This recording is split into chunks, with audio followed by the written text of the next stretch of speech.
dong ya, kan sekarang lagi hobi banget nih explore masak-masak buat Chloe. Boleh diceritain nggak awalnya gimana kok akhirnya memutuskan untuk terjun di dapur sendiri untuk bikin makanan buat Chloe? Sebenarnya mulai dari empati kali ya, karena memang aku hobinya masak, terus pas empati itu pengen anak tuh suka sama semua masakan aku. Jadi aku berusaha untuk semua empati aku yang bikin sendiri, biar Chloe juga terbiasa makan ini dan itu gitu, nggak itu aja makanannya, atau nggak cuma makanan instan. Jadi aku pengen Chloe juga, oh ya oke. Jadi aku pengennya Chloe juga bisa merasakan bumbu-bumbu yang lain gitu, karena pas empati itu kan kayak aku bisa bikinin dia opor ayam, semur gitu. Berarti belajar sendiri ya? Iya, Sendiri kayak semuanya otodidak sendiri, gitu ya? betul. Tapi kalau kayak gitu bisa sekalian jadi ini nggak sih Kak? Jadi kayak semacam me time untuk eksplorasi di dapur kayak gitu? Bener sih, bisa jadi me time, terus juga bisa jadi bonding tersendiri juga sama Chloe, karena kan setiap kegiatan yang tidak membahayakan aku selalu ngajak Chloe ya, apalagi kalau masak yang mungkin kayak baking atau apa gitu yang memang nggak berhubungan, yang tidak berbahaya deh, yang nggak ada pisau-pisaunya atau nggak ada apinya gitu. Kalau Kak Asmiranda sendiri, bagaimana secara pola asuhnya ke anaknya Kak Asmiranda?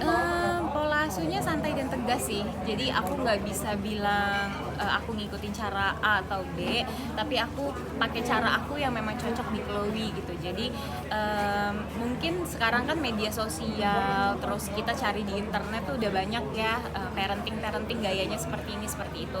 Ya aku ambil yang kira-kira menurut aku masuk akal dan kira-kira cocok untuk Chloe dan kira-kira juga cocok buat aku, yaitu aku ikuti gitu. Ada role model sendiri nggak sih, misalkan oh dokter ini, kalau nggak misalkan public figure ini yang jadi inspirasi pengasuhan anak Kak Asmiranda? Kalau aku sih lebih main sama emosi ya. Jadi memang selama ini aku juga punya dokter yang tenang banget orangnya dan memang mementingkan emosi anak dan emosi orang tua. Karena kalau orang tua, anak itu bisa merasakan emosi orang tua. Jadi begitu mamahnya sedih, papahnya sedih, atau mama papanya bahagia, anaknya juga ikutan tuh. Mama papanya sedih, anaknya ikut sedih, mama papanya bahagia, anaknya juga ikutan bahagia gitu. Jadi kalau kitanya tenang, anaknya juga bisa ngerasain dia akan tenang. Jangan sampai kayak kita takut kecoa, tapi kita tunjukin ke anak kita, akhirnya anak kita juga takut kecoa gitu. Tapi gimana caranya kita mencoba untuk gimana ya, kita mau bikin anak kita berani gitu. Jadi kalau aku sih selama ini ada dokter anak sendiri yang buat Chloe, namanya dokter Dimple. Memang selama ini aku selalu ikutin konsultasi sama dokter Dimple. Kemudian juga selalu lihat-lihat mungkin Instagramnya gitu, caranya apa gitu. Situs-situs parenting mungkin. Betul. Tadi menarik tidak membolehkan Chloe untuk main handphone gitu, Gadget.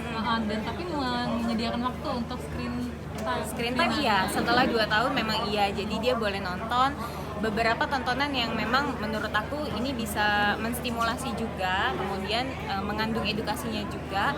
Dan memang kalau Chloe tuh jadi mama, Chloe boleh pegang handphone nggak, buat apa, mau video gitu. Jadi dia tahu fungsinya handphone tuh buat foto, buat video, buat telepon papa gitu. Jadi sebenarnya itu sih. Jadi memang aku memberitahu ke Chloe fungsinya handphone tuh ini loh, buat ini. Kalau untuk jadwalnya sendiri screen time ada nggak sih, seminggu berapa kali gitu untuk Chloe atau? Sebenarnya enggak sih, aku nggak seketat itu ya. Tapi yang penting gini, Chloe itu walaupun dinyalain, baru nonton 1 menit tuh udah dia main yang lain gitu. Jadi memang dia sendiri mungkin pada dasarnya dari 1 sampai 2 tahun aku nggak kasih gadget, nggak kasih nonton, jadi dia tuh nggak terlalu tertarik untuk nonton gitu. Atau mungkin juga di rumah Kak Anda sama suami juga jarang main HP juga kali ya. Jadi itu kan katanya kayak jadi role model gitu nggak sih, kalau orang nggak sering main handphone, anaknya juga Kayaknya sering main handphone sih, cuma memang nggak di depan Chloe sih.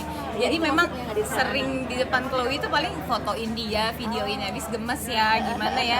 Pokoknya semua bunda-bunda tuh pasti handphonenya isinya foto anak kan. bener-bener. Kayaknya jarang foto suami lagi deh. Cara ngasih soundingnya ke Chloe sendiri gimana ya, biar ya maksudnya nggak sering megang HP atau nggak screen time kayak gitu? Aku cuma ngajak bicara sih. Jadi selama ini seperti Chloe lepas ASI pun aku juga cuma ngajak Chloe bicara, diajak ngomong, dan kayak butuh waktu nggak lama Chloe itu langsung ngerti gitu. Jadi aku sih emang bersyukur banget sih, dan dengan cara-cara seperti itu ternyata anak tuh dari bayi sebenarnya udah ngerti apa kata kita gitu. Jadi aku emang ya bisa dibilang kan Chloe ngomongnya juga cepet ya. Jadi aku tuh bener-bener kayak dari bayi tuh ngasih tahu ke Chloe tuh ngomong gitu, halo Chloe, ini kamu namanya Chloe ya, ini arti nama kamu ini ya, Chloe mau apa, mau makan apa, mama masakin ya. Padahal dia nggak ngerti kan sama bahasa kita, tapi sebenarnya dia tuh ngerti emosi kita gitu. Kak, sebenarnya tadi saya dengar sedikit ya, Chloe suka baca buku atau diajarkan baca buku, bisa cerita sedikit tentang itu Kak?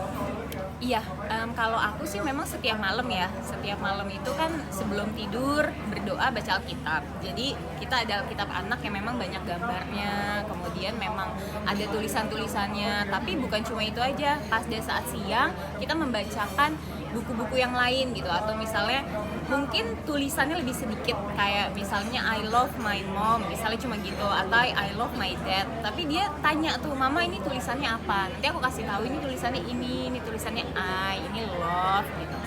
Jadi anaknya sendiri yang akhirnya tertarik untuk membaca buku. Harapannya apa sih Kak untuk memperkenalkan buku atau bacaan lah ya ke anak sejak dini Kak? Sebenarnya biar nggak kayak aku sih Mas.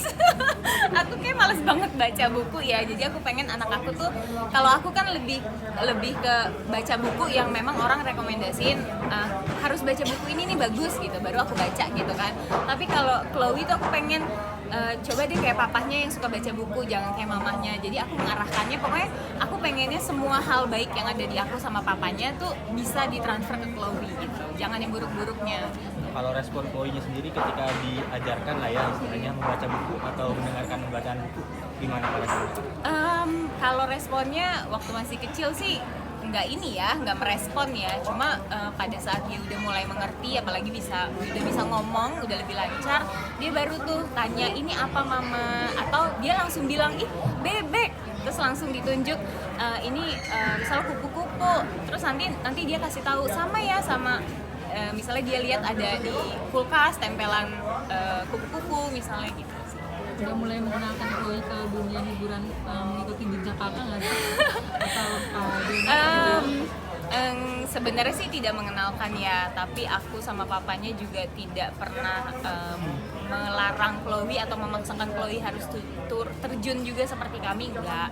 Yang pasti yang penting Chloe sekolah dulu, itu nomor 1. Karena aku juga kan sebenarnya selesaiin dulu sekolahnya gitu kan, baru benar-benar ya udah terjun di dunia entertain.